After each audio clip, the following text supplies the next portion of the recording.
Student, कैसे हो? उम्मीद है आप अच्छे होंगे। बच्चों, अब तक की जो वीडियोस हैं उनमें हमने इलेक्ट्रोस्टैट का फर्स्ट जो पार्ट है चार्ज एंड फील्ड वो कंप्लीट कर लिया है। आज से आपका न्यू जो चैप्टर है वो स्टार्ट हो रहा है। यूनिट इलेक्ट्रोस्टैट है, उसका सेकंड पार्ट जो है वो है Gauss law and its application. बच्चों, Gauss law and its application, इसमें से बोर्ड एग्जाम में लेंथी क्वेश्चन आता है, तो आप इस चैप्टर को अच्छी तरीके से पढ़िएगा। आज इस चैप्टर में हम पहला टॉपिक स्टार्ट कर रहे हैं, इलेक्ट्रिक फ्लक्स। तो फर्स्ट टॉपिक है इलेक्ट्रिक फ्लक्स। तो बच्चों, फर्स्ट अपने माइंड में क्वेश्चन आता है कि व्हाट इज इलेक्ट्रिक फ्लक्स। तो आपको मैं सिंपल सा बोलता हूँ कि कोई भी एक ऐसा रीजन है जहाँ इलेक्ट्रिक फील्ड है और उस रीजन में कोई भी सरफेस रखा हुआ है और उस सरफेस से इलेक्ट्रिक फील्ड लाइंस पास हो रही होंगी। तो उस सरफेस से इलेक्ट्रिक फील्ड लाइंस, अगर कितनी इलेक्ट्रिक फील्ड लाइंस नॉर्मली पास हो रही हैं, सरफेस के परपेंडिकुलर पास हो रही हैं, तो the number of electric field lines passing normally through any surface और area in an electric field is called electric flux. तो मान के चलिए आपकी इलेक्ट्रिक फील्ड लाइंस इधर है और ये सरफेस है, इस सरफेस से इलेक्ट्रिक फील्ड लाइंस आपकी नॉर्मली पास हो रही हैं, ये इस तरीके से। तो ये इलेक्ट्रिक फील्ड लाइंस सरफेस के नॉर्मली पास हो रही हैं। तो जितनी इलेक्ट्रिक फील्ड लाइंस, जितनी number of electric field lines इस सरफेस से नॉर्मली पास होंगी, उन number of electric field lines को अपन बोलेंगे इलेक्ट्रिक फ्लक्स। तो बेसिक जो डेफिनेशन है इलेक्ट्रिक फ्लक्स की वो ये है कि the number of electric field lines passing normally through any surface और area in an electric field is called electric flux. तो देखिए, इलेक्ट्रिक फ्लक्स को अपन डिनोट करते हैं फाई ई से। फाई फॉर फ्लक्स है और E for electric. Electric flux, इसकी डेफिनेशन है the number of electric field lines passing normally through any surface or area in an electric field is called electric flux. The number of electric field lines passing normally through any surface or area in an electric field is called electric flux. तो means electric field में कोई surface रखा हुआ है, उस surface से total number of electric field lines जो normally पास हो रही हैं, उन number of electric field lines को अपन बोलेंगे इलेक्ट्रिक फ्लक्स। तो इलेक्ट्रिक फील्ड्स नंबर है इलेक्ट्रिक फील्ड लाइंस का। कौन सी इलेक्ट्रिक फील्ड लाइंस का? जो सरफेस के नॉर्मली क्या हो रही है, पास हो रही है। अब आपका जो इलेक्ट्रिक फ्लक्स है वो electric flux is numerically equal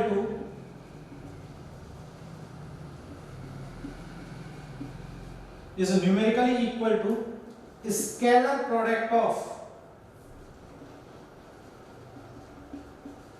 is numerically equal to scalar product of electric field intensity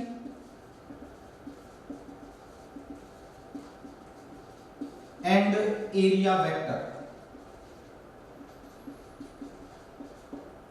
मतलब जो आपका इलेक्ट्रिक फ्लक्स होता है वो स्केलर प्रोडक्ट होता है इलेक्ट्रिक फील्ड इंटेंसिटी का और एरिया वेक्टर का। अब मैं इसको ऐसे समझाऊंगा आपको। मान के चलिए ये कोई सरफेस है, सपोज ये सरफेस है S। इस सरफेस से आपकी इलेक्ट्रिक फील्ड लाइंस पास हो रही है, ये इलेक्ट्रिक फील्ड लाइंस हैं। मैंने इस सरफेस का कोई भी एक एरिया एलिमेंट ले लिया, एक छोटा सा सेक्शन एरिया ले लिया इसका। इस एरिया को मैंने सपोज कर लिया ds। अब इस एरिया की जो डायरेक्शन होगी वो हमेशा सरफेस के नॉर्मली आउटवर्ड्स होगी, सरफेस के नॉर्मली आउटवर्ड्स मान के चलिए। तो देखिए, तो इसका जो एरिया होगा, इसकी जो डायरेक्शन होगी वो सरफेस के नॉर्मली आउटवर्ड्स, ये ds वेक्टर हो गया। इलेक्ट्रिक फील्ड इंटेंसिटी और ds वेक्टर सेम डायरेक्शन में नहीं है, मतलब इलेक्ट्रिक फील्ड लाइंस इस सरफेस के नॉर्मली पास नहीं हो रही है, इनके बीच में कितना एंगल है, थीटा।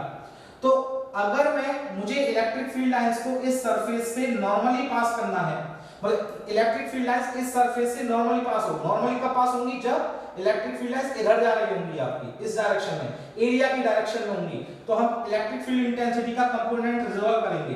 तो देखिए इलेक्ट्रिक फील्ड इंटेंसिटी इस लाइन के साथ कितना एंगल सब्टेंड कर रही है, थीटा, तो E का कंपोनेंट क्या होगा, ये E cos थीटा। तो देखिए इलेक्ट्रिक फील्ड इंटेंसिटी जो ds एरिया से कौन सी इलेक्ट्रिक फील्ड इंटेंसिटी नॉर्मली पास हो रही है, तो आपका आंसर होगा E cos थीटा, और एक कंपोनेंट होगा इसका E sin थीटा जो इसके नॉर्मली पास नहीं होगा। तो इस एरिया से इलेक्ट्रिक फील्ड इंटेंसिटी का कौन सा कंपोनेंट नॉर्मली पास हो रहा है, E cos थीटा। तो यहां पे अगर मैं इलेक्ट्रिक फ्लक्स निकालूं, electric flux linked with area vector ds, electric flux linked with area vector ds, या electric flux linked with area element ds। तो इस एरिया एलिमेंट ds से लिंक होने वाला फ्लक्स कितना होगा, देखिए स्मॉल फ्लक्स होगा d phi e, क्योंकि पूरे सरफेस से जो फ्लक्स पास होगा वो टोटल फ्लक्स होगा। मैंने इस सरफेस का एक छोटा सा सेक्शन लिया, छोटा सा एक पार्ट लिया, एरिया लिया है, तो इस एरिया से पास होने वाला जो फ्लक्स होगा वो स्मॉल होगा, तो हमने स्मॉल फ्लक्स को नोट किया d phi e। d phi e is equal to, मुझे बताइए इलेक्ट्रिक फील्ड इस एरिया से कितना इलेक्ट्रिक फील्ड नॉर्मली पास हो रहा है, E cos थीटा, और कितने एरिया से, ds, तो d phi e is equal to क्या आएगा, E ds cos थीटा। अब देखिए electric field intensity vector quantity है, ds एरिया भी आपका वेक्टर क्वांटिटी है, और ये cos थीटा आ रहा है, मतलब electric field intensity vector quantity, ds भी वेक्टर क्वांटिटी, और साथ में cos थीटा आ रहा है। तो यहाँ E और ds के बीच में स्केलर प्रोडक्ट होगा, क्योंकि दो वेक्टर का स्केलर प्रोडक्ट करने पर cos थीटा आता है। Vector a dot vector b is equal to ab cos theta. तो देखिए E ds cos थीटा को अपन लिख सकते हैं d phi e is equal to vector E dot ds vector.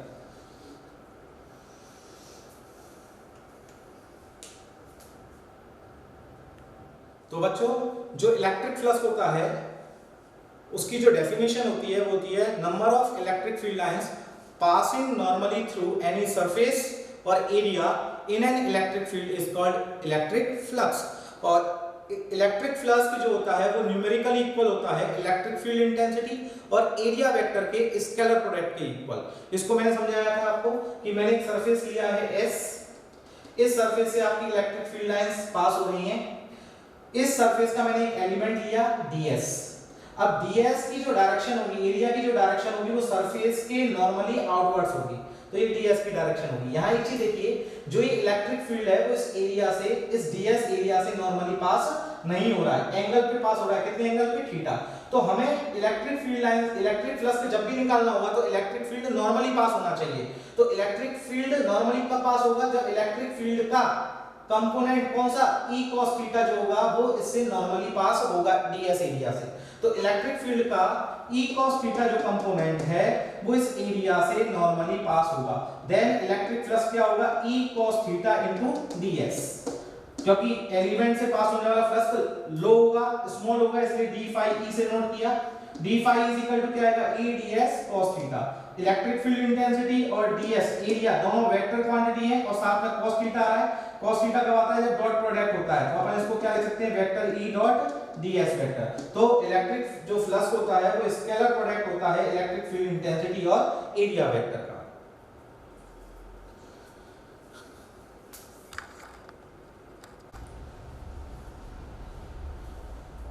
अब बच्चों अभी जो हमने इलेक्ट्रिक फ्लक्स का निकाला था वो एक एरिया एलिमेंट से रिलेटेड फ्लक्स का निकाला था।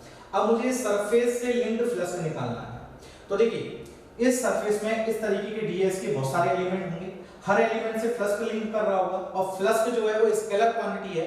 तो इन सभी एलिमेंट से रिलेटेड जो फ्लक्स है उन सबका मैं अलजेब्रिक सम कर दूंगा, तो टोटल फ्लक्स निकल के आ जाएगा, नहीं आ जाएगा। सुनिए, पूरा सरफेस S, इसका छोटा सा एलिमेंट लिया ds, इस पूरे सरफेस में ds जैसे बहुत सारे एलिमेंट होंगे, हर एलिमेंट से फ्लक्स को लिंक कर रहा होगा। अगर मैं सभी एलिमेंटों के फ्लक्स को ऐड कर दूं तो नेट फ्लक्स निकल के आ जाएगा जो इस सरफेस S से लिंक्ड करेगा। तो अगर आप निकालें electric flux linked with surface S। तो सरफेस S से लिंक होने वाले फ्लक्स को मैंने डिनोट किया फाई E से। Phi E is equal to, मुझे बताइए एक स्मॉल एलिमेंट से लिंक करने वाला फ्लक्स कितना है, डी फाई। और अगर मैं डी फाई का क्या कर दूं, इंटीग्रेशन कर दूंगा इस पूरे का, तो सरफेस, तो पूरे सरफेस से लिंक होने वाला फ्लक्स निकल के आ जाएगा। तो integration of D phi E की जगह अपन क्या लिख सकते हैं, vector E dot ds vector, और इसको आगे सॉल्व करें तो vector E dot ds vector को अपन क्या लिख सकते हैं, eds cos थीटा। तो ये हो गया electric flux linked with the surface. अब electric flux linked with closed surface, ये ओपन सरफेस है। ये कैसी सरफेस है, ओपन, क्योंकि जैसे ये सरफेस है, ये ओपन सरफेस है। अगर मैं स्फीयर लूं, क्यूब लूं, तो ये स्फीयर और क्यूब जो है वो आपकी ओपन सरफेस है। अगर मैं डिस्क लेता हूं तो ये ओपन सरफेस होगी, और स्फीयर है आपका, क्यूब है, ये क्लोज सरफेस है। डिस्क आपकी ओपन सरफेस है, स्फीयर, क्यूब, ये सब आपकी क्लोज्ड सरफेस है। क्लोज सरफेस मतलब वॉल्यूम कंटेन करते हैं। तो अगर क्लोज सरफेस की ये बात करूंगा, तो क्लोज सरफेस से लिंक करने वाला फ्लक्स क्या होगा, electric flux linked with close surface. तो phi E is equal to, यहां ओपन इंटीग्रेशन है, ये सरफेस इंटीग्रेशन है। अब यहां क्लोज इंटीग्रेशन करेंगे। क्लोज इंटीग्रेशन का मतलब है आपकी सरफेस जो है वो क्लोज्ड है। तो close integration of D phi E, close integration of vector E dot ds vector, close integration of E ds cos theta. तो बच्चों हमने एरिया एलिमेंट से लिंक्ड फ्लक्स की वैल्यू निकाली, D phi E is equal to vector E dot ds vector. दूसरा है open surface से linked flux का formula, integration of vector E dot ds vector, eds cos theta. और अगर close surface से linked flux निकालें तो close integration of D phi E is equal to close integration of D phi E की जगह vector E dot ds vector is equal to close integration of eds cos theta.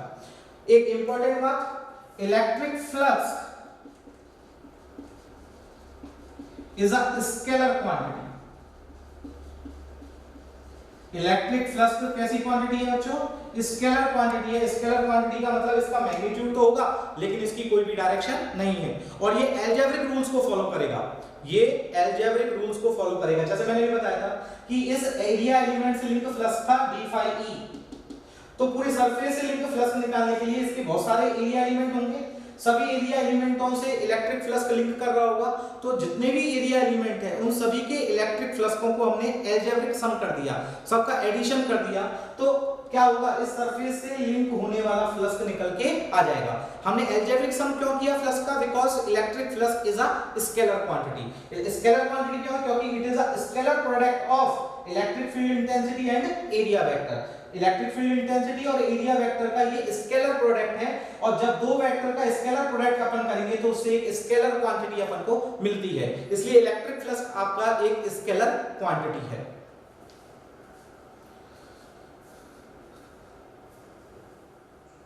बच्चों अब अपन unit and dimension निकालेंगे electric flux की। तो देखिए SI unit of electric flux. तो देखिए अभी मैंने आपको फॉर्मूला बताया था D phi E is equal to EDS cos theta. D phi E is equal to electric field को मैं force per unit charge F/Q into ds cos theta. अगर मैं इलेक्ट्रिक फ्लक्स की यूनिट निकालूं डी फाई E की, तो देखिए force की जो यूनिट होती है न्यूटन, चार्ज की यूनिट कूलम, एरिया की unit metre square, cos theta की कोई भी यूनिट नहीं होती, तो इसकी यूनिट हो गई न्यूटन पर कूलम इनटू मीटर स्क्वायर। एक और यूनिट होती है, अगर आपको याद हो इलेक्ट्रिक फील्ड की एक यूनिट बताई थी मैंने, volt per metre. Electric field की अनदर यूनिट थी वोल्ट पर मीटर। एरिया की unit metre square. cos theta की कोई यूनिट नहीं होती, मीटर से मीटर स्क्वायर को कैंसिल आउट किया तो d phi E is equal to आ जाएगा वोल्ट इनटू मीटर। तो आपकी इलेक्ट्रिक फ्लक्स की दो यूनिट होती हैं, फर्स्ट होती है न्यूटन पर कूलम इनटू मीटर स्क्वायर और सेकंड होती है वोल्ट इनटू मीटर। अगर मैं डायमेंशन निकालूं डायमेंशन कैसे निकालेंगे, देखिए D phi is equal to E D S cos theta, और ई को मैं लिख सकता हूं force upon charge D S cos theta. अब देखिए डायमेंशन निकालता हूं इलेक्ट्रिक फ्लक्स की, तो देखिए फोर्स की जो डायमेंशन होती है वो होती है m1 l1 t -2, और चार्ज की जो डायमेंशन होती है वो होती है a1 t1, एरिया की जो डायमेंशन होती है वो होती है l2, और cos थीटा ट्रिग्नोमेट्री फंक्शन है, इसकी कोई भी डायमेंशन नहीं होती। तो d phi e इज की जो डायमेंशन होगी वो होगी m1 l1 l2 l3 t -2, t1 ऊपर जाएगा तो t -3, और a1 ऊपर जाएगा तो a -1। तो ये डायमेंशन हो गई आपकी इलेक्ट्रिक फ्लक्स की।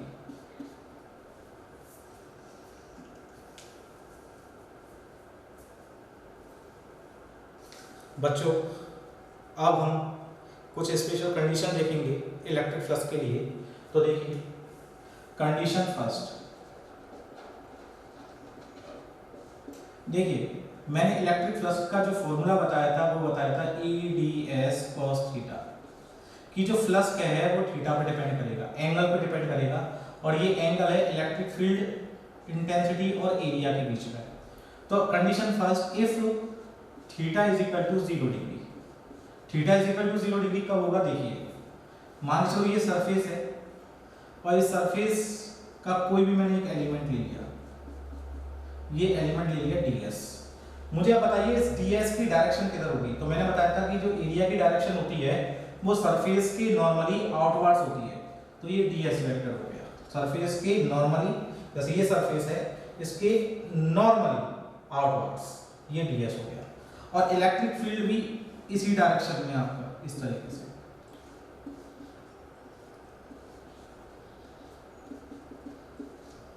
तो देखिए इलेक्ट्रिक फील्ड की डायरेक्शन भी इधर है और ds वेक्टर की डायरेक्शन भी इधर है, तो दोनों के बीच में एंगल कितना हो गया 0 डिग्री। तो 0 डिग्री होगा तो एक चीज बताइए, जैसे ये सरफेस है और इससे इलेक्ट्रिक फील्ड लाइंस बाहर जा रही हैं, तो ये जो फील्ड लाइंस हैं वो जो ये फ्लक्स होगा इससे रिलेटेड वो इनकमिंग फ्लक्स होगा या आउटगोइंग फ्लक्स होगा। ये फ्लक्स आउटवर्ड्स फ्लक्स है, बाहर जा रहा है फ्लक्स, ये फील्ड लाइंस बाहर निकल रही है सरफेस से, इसलिए ये आउटवर्ड्स फ्लक्स है। तो ये आउटवर्ड्स फ्लक्स है, कौन सा फ्लक्स है ये, आउटवर्ड्स इलेक्ट्रिक फ्लक्स। तो देखिए यहां पे फ्लक्स कितना होगा, d phi e is equal to e ds cos theta की जगह कितना आएगा 0, d phi e is equal to cos 0 की वैल्यू पर क्या रिमेनिंग रहेगा e ds। ये आपका पॉजिटिव फ्लक्स है, पॉजिटिव इलेक्ट्रिक फ्लक्स कहने का मतलब आउटवर्ड्स फ्लक्स, क्योंकि इलेक्ट्रिक फील्ड लाइन सरफेस से बाहर निकल रही है, आउटवर्ड्स जा रही है। दूसरा होता है condition second, if theta is equal to 180 degree, theta is equal to 180 degree कब होगा, देखिए ये सरफेस, ये मैंने एरिया ले लिया ds। अब इलेक्ट्रिक फील्ड लाइंस आपकी इस तरीके से जा रही है अंदर की तरफ, इस सरफेस में एंटर कर रही है इलेक्ट्रिक फील्ड लाइंस। तो बताइए इलेक्ट्रिक फील्ड की डायरेक्शन इधर और एरिया की डायरेक्शन इधर, कितना एंगल हो गया 180 डिग्री। तो ये इनकमिंग फ्लक्स है, इनवर्स फ्लक्स है या आउटवर्ड्स फ्लक्स है, तो दिस इज इनवर्स फ्लक्स, ये इनवर्स फ्लक्स है, और इनवर्स फ्लक्स है तो d phi e is equal to e ds cos 180 degree, और cos 180 की वैल्यू होती है -1, तो d phi e is equal to आएगा -e ds। कौन सा फ्लक्स है ये, इनवर्स फ्लक्स, और साथ साथ नेगेटिव फ्लक्स। तो हमेशा याद रखना जो आउटवर्ड फ्लक्स होता है वो ऑलवेज पॉजिटिव होता है, और जो इनवर्स फ्लक्स होता है वो ऑलवेज नेगेटिव होता है।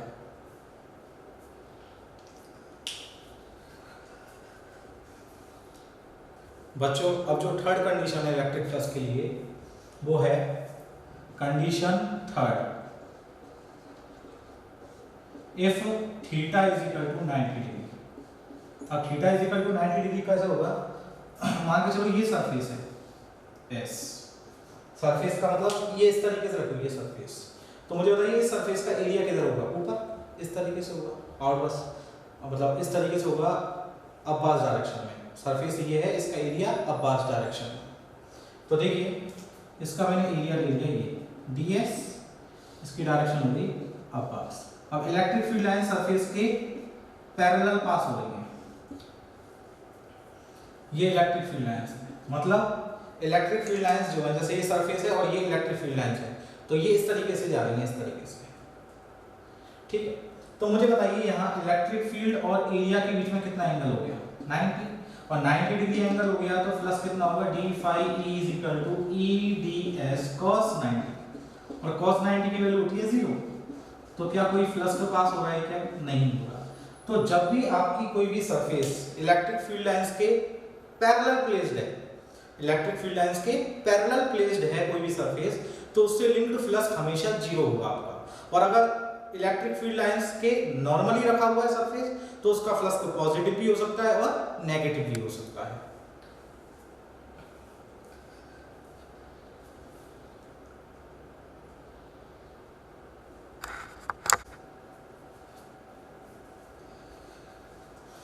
बच्चों अब इलेक्ट्रिक फ्लक्स से रिलेटेड न्यूमेरिकल देखते हैं। तो पहला न्यूमेरिकल है how much electric flux will be linked with a surface of area vector s is equal to 10 k cap placed in an electric field vector e is equal to 4 I cap plus 8 j cap plus 14 k cap। एक area रखा हुआ है vector s 10 k cap, मतलब इस area का magnitude 10 है और direction k cap, मतलब पॉजिटिव z डायरेक्शन में रखा हुआ एरिया। इलेक्ट्रिक फील्ड जो दिया हुआ है वो 4i cap plus 8j cap plus 14k cap है। हमें इस एरिया से लिंक्ड फ्लक्स निकालना है।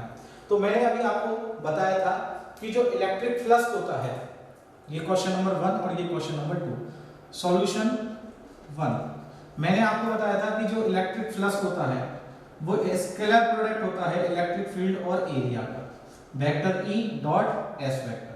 अब देखिए बच्चों, मैं इसको सॉल्व करूं तो phi E is equal to vector E दे रखा है आपको 4i cap plus 8j cap plus 14k cap dot s area दे रखा है 10k कैप।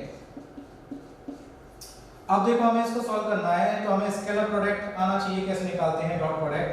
तो डॉट प्रोडक्ट में हम मल्टीप्लाई करते हैं i का i से, j का j से डॉट करते हैं और k का k से।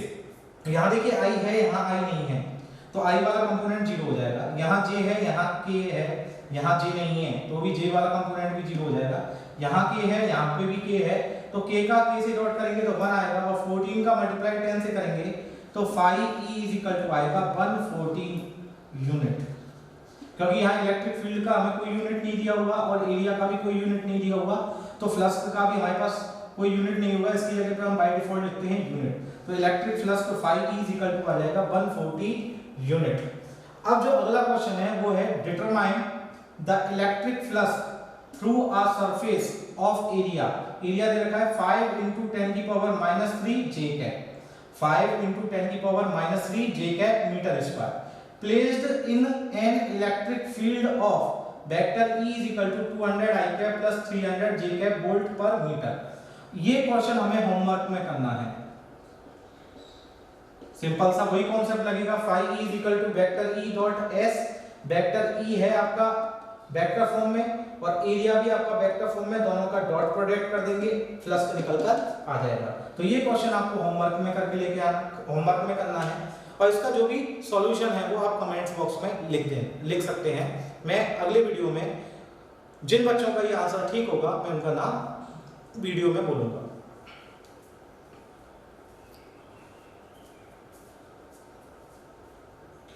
बच्चों अब जो नेक्स्ट क्वेश्चन है इलेक्ट्रिक फ्लक्स से रिलेटेड वो देखिए, a circular seat of radius 5 centimetre. एक सर्कुलर सीट है, मतलब एक सर्कुलर सीट है अपने पास जिसकी रेडियस 5 सेंटीमीटर है, placed in a uniform electric field of 5 × 10⁵ volt per metre. ये इस सीट को हमने एक यूनिफॉर्म इलेक्ट्रिक फील्ड में प्लेस किया और उस इलेक्ट्रिक फील्ड का मैग्नीट्यूड है 5 × 10⁵ वोल्ट पर मीटर। और ये जो सीट है such that it planes makes an angle 30 degree with field. हमने इस सीट को इलेक्ट्रिक फील्ड में इस तरीके से रखा है कि सीट का जो प्लेन है, सीट का प्लेन वो इलेक्ट्रिक फील्ड से 30 डिग्री एंगल बना रहा है। जैसे मान के चलो ये सीट है आपकी, ठीक है, और ये इसका प्लेन हो गया, ये सीट है आपकी और ये इसका प्लेन हो गया, और ये इलेक्ट्रिक फील्ड है, सपोज ये इस तरीके से इलेक्ट्रिक फील्ड है, ठीक है। तो ये इलेक्ट्रिक फील्ड और ये सीट का प्लेन, इन दोनों के बीच में एंगल 30 डिग्री है, ये एंगल 30 डिग्री है, ठीक है। तो हमें इस सीट से रिलेटेड इलेक्ट्रिक फ्लक्स निकालना है। हमें क्या फाइंड आउट करना है? Determine the electric flux passing through the seat. तो इसको डायग्राम से देखें अपन, तो देखिए बच्चों, ये सीट हो गई जिसकी रेडियस है आपकी 5 सेंटीमीटर, इसकी रेडियस 5 सेंटीमीटर है।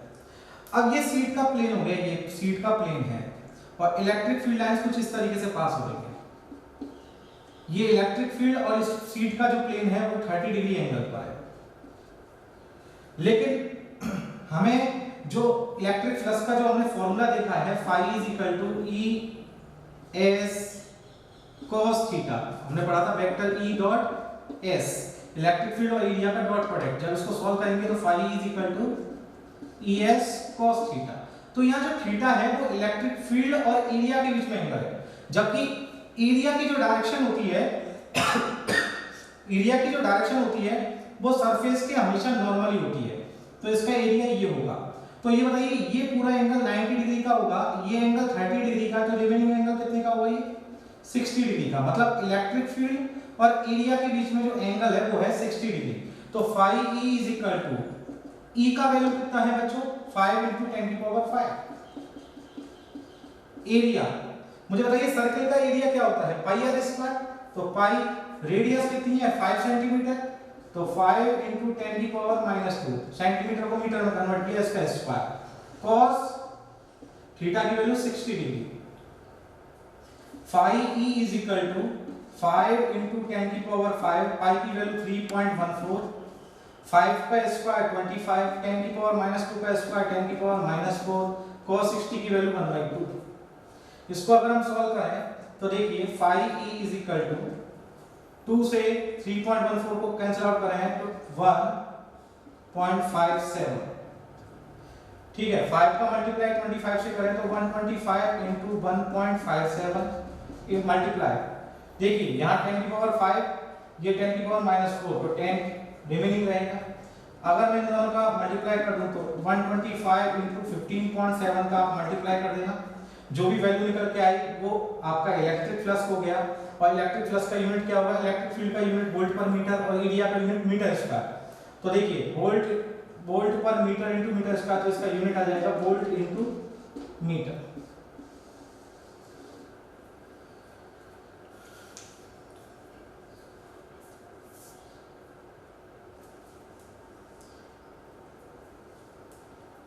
बच्चों, अब जो इलेक्ट्रिक फ्लक्स के रिलेटेड होमवर्क में जो न्यूमेरिकल दे रहा हूँ वो ये है। A square plate of side 10 centimeter placed in a uniform electric field of 0.5 × 10⁵ Newton per coulomb such that its plane makes an angle 30 degree with field. Determine the electric flux passing through the square plate. एक square plate है जिसकी side length 10 centimetre है और उसको हमने एक uniform electric field में रखा है जिसका मैग्नीट्यूड है 0.5 × 10⁵ न्यूटन पर कूलम। और इस स्क्वायर प्लेट का जो प्लेन है वो 30 डिग्री एंगल बना रहा है इलेक्ट्रिक फील्ड से। तो हमें स्क्वायर प्लेट से लिंक फ्लक्स फाइंड आउट करना है।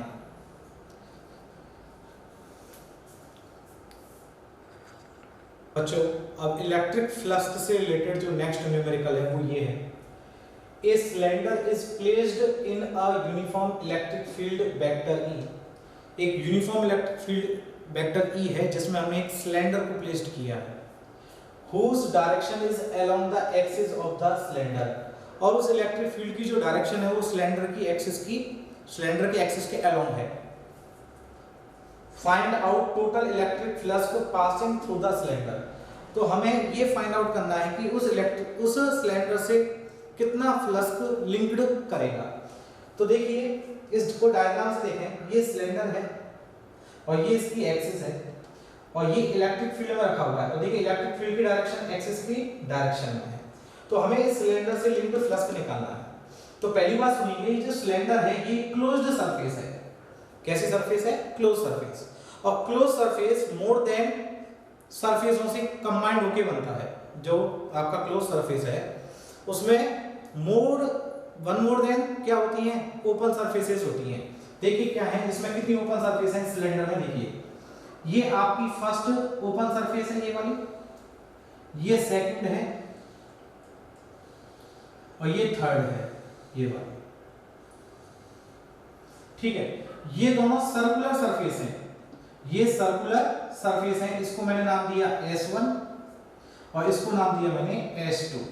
और ये जो सरफेस है ये वाली, ये कर्व्ड सरफेस है, ये कर्व्ड सरफेस है। ये सर्कुलर सरफेस है दोनों और ये कर्व सरफेस है। जैसे मैं बोलूं ये सिलेंडर है आपका, ठीक है। तो ये जो सरफेस है ये वाली और ये वाली, ये तो सर्कुलर सरफेस है और ये वाली जो पूरी है ये कर्व सरफेस है आपकी, कर्व सरफेस। तो देखो बच्चों, अगर मैं टोटल इलेक्ट्रिक फ्लक्स निकालूं इस सिलेंडर से लिंक, तो देखिए total electric flux linked with cylinder, तो ये पूरा क्लोज सरफेस है। तो phi E is equal to आएगा close integration vector E dot ds vector. लेकिन इस क्लोज्ड सरफेस में जो इलेक्ट्रिक फील्ड है उसकी जो डायरेक्शन है वो हर पॉइंट पर अलग अलग होगी। जैसे मैं इस पॉइंट पर देखूं डायरेक्शन इलेक्ट्रिक फील्ड की तो इधर है, इस पॉइंट पर भी इलेक्ट्रिक फील्ड की डायरेक्शन इधर है, इस पॉइंट पर भी इलेक्ट्रिक फील्ड की डायरेक्शन इधर है, लेकिन एरिया की डायरेक्शन सबकी अलग अलग होगी। तो हम इसका एक क्लोज इंटीग्रेशन का एक साथ अपन इस पूरी सरफेस का एक साथ फ्लक्स नहीं निकाल सकते। तो हमने इसको तीन पार्ट में डिवाइड कर दिया, तीन ओपन सरफेस में डिवाइड किया।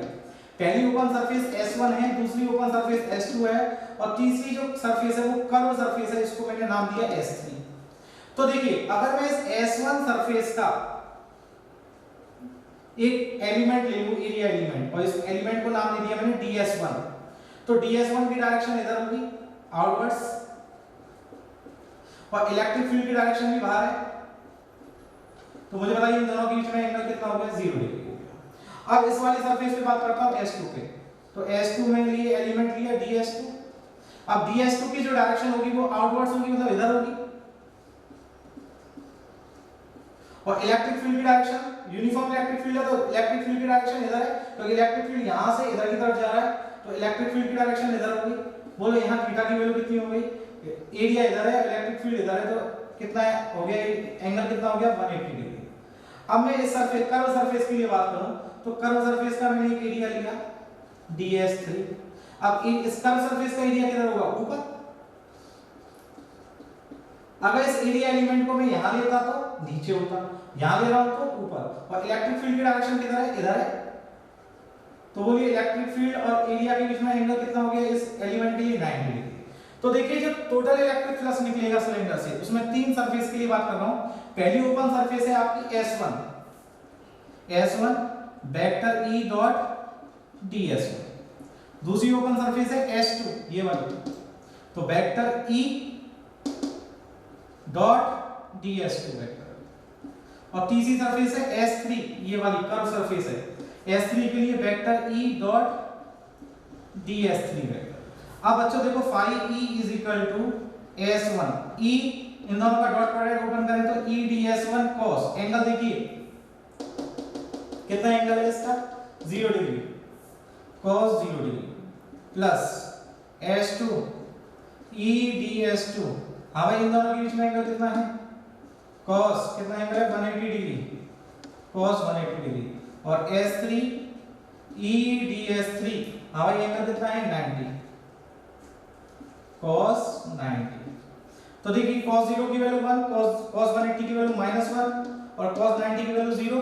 तो जब मैं इसे आगे सॉल्व करूंगा तो देखिए क्या होगा? Phi E is equal to S1 E ds1, क्योंकि cos 0 डिग्री की value 1, S2 E ds2 cos 180 की वैल्यू -1, तो आगे माइनस आ जाएगा E ds2 और इसका 0 हो जाएगा। अगर मैं इसको आगे सॉल्व करूं तो देखिए phi E electric field constant है, यूनिफॉर्म है, तो E बाहर आ जाएगा S1 ds1 माइनस इसका भी E बाहर आ जाएगा, इंटीग्रेशन से आउटसाइड ले लेंगे, वहां ले लेंगे S2 ds2। अब मुझे एक चीज बताइए, इंटीग्रेशन ऑफ ds1 ds1 तो एक एरिया एलिमेंट है और इसका इंटीग्रेशन करेंगे तो इस पूरी सरफेस का एरिया हो जाएगा S1 सरफेस का एरिया। तो इस S1 का एरिया और इस S2 का एरिया इक्वल होगा, तो मैंने मान लिया ये S है, तो मैंने इंटीग्रेशन ऑफ ds1 को क्या मान लिया S माइनस E। हाँ भाई, इंटीग्रेशन ऑफ ds2 जितना एरिया इस सरफेस का होगा S1 का उतना ही एरिया इस S2 सरफेस का होगा। तो मैंने इसके एरिया S1 का एरिया क्या सपोज किया है S, तो S2 का एरिया भी क्या होगा S, तो ES phi E is equal to ES minus ES is equal to क्या आएगा 0। तो इस सिलेंडर से लिंक्ड, अगर ये सिलेंडर यूनिफॉर्म इलेक्ट्रिक फील्ड में रखा है तो इस सिलेंडर से लिंक्ड जो इलेक्ट्रिक फ्लक्स होगा वो 0 होगा। अगर यही सिलेंडर आपका नॉन यूनिफॉर्म इलेक्ट्रिक फील्ड में रखा होता, अगर नॉन यूनिफॉर्म इलेक्ट्रिक फील्ड में होता तो इससे रिलेटेड फ्लक्स कभी भी 0 नहीं होता। लेकिन अगर कोई closed surface uniform electric field में रखा हुआ है तो उससे लिंक्ड इलेक्ट्रिक फ्लक्स ऑलवेज क्या होगा 0 होगा।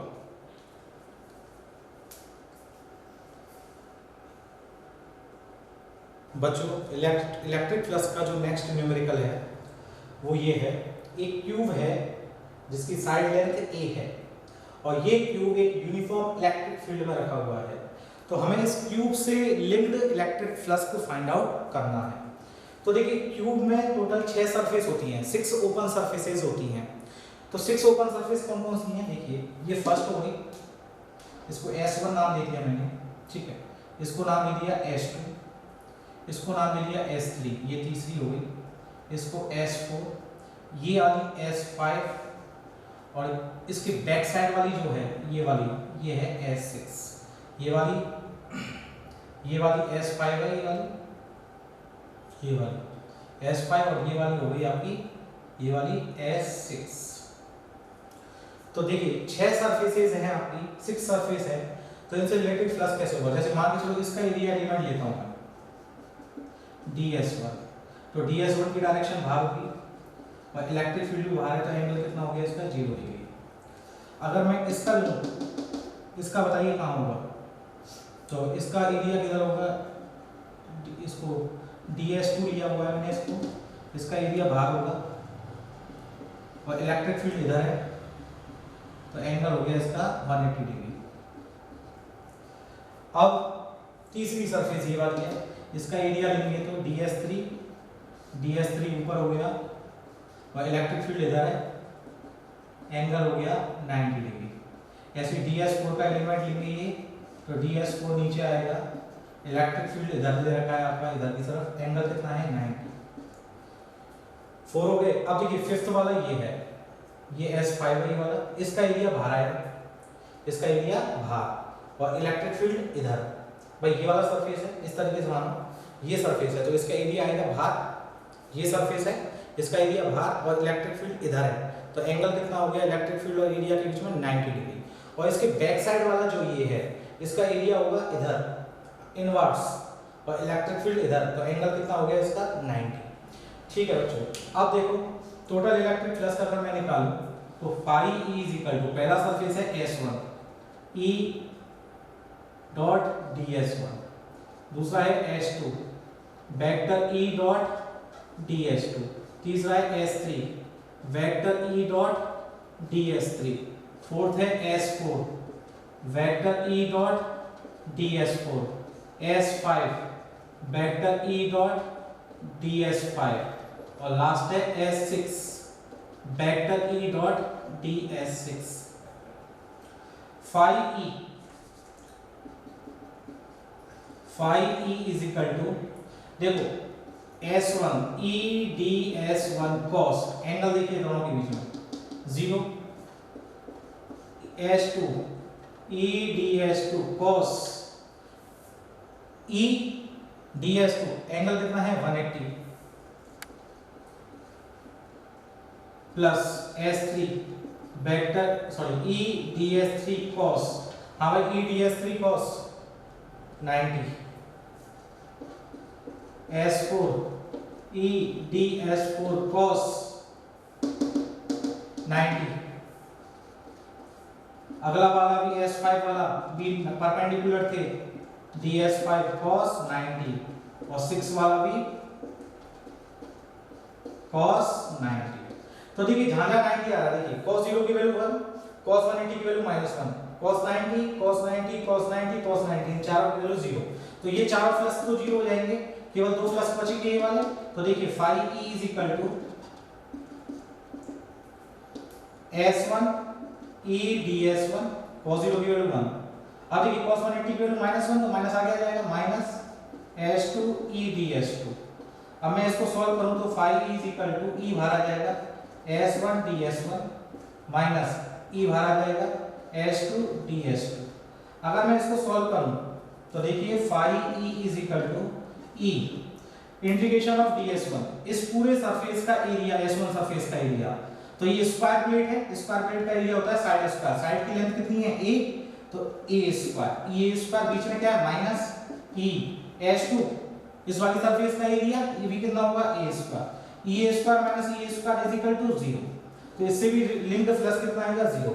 तो मैंने एक इंपॉर्टेंट बात बताई आपको, अगर कोई भी closed surface, regular surface, regular closed surface किसी यूनिफॉर्म इलेक्ट्रिक फील्ड में अगर प्लेस है, तो उस क्लोज्ड सरफेस से लिंक्ड जो इलेक्ट्रिक फ्लक्स होगा वो ऑलवेज 0 होगा।